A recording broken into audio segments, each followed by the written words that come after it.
Aduh, dapat orderan gosok 500.000 ditalangi. Oke, kita langsung talangi dulu barangnya orang 500.000. Ini ada mah di Istana Variasi ini orderannya spanduk. Oke, kita tanya dulu orangnya, Dik.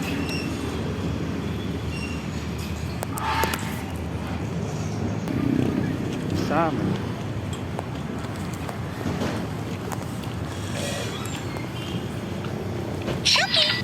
Dari Kak Fitri, Pak, Dik.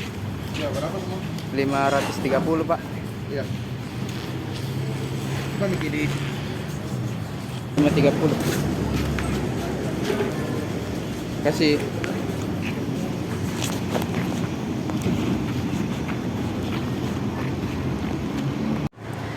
Oke, itu tadi anunya, apalagi orderannya tuh kan totalnya semua 530 tuh, tapi ya ongkirnya 15.800. Jadi nak kasih ke tips 10.000. Alhamdulillah. Memang kalau gosip di kebanyakan memang seperti itu, nah kebanyakan, tapi memang kalau gosip juga itu beresiko, karena beresiko dapat orderan palsu juga. Di oke, semoga banyak rezeki kita yang kasih ke tip.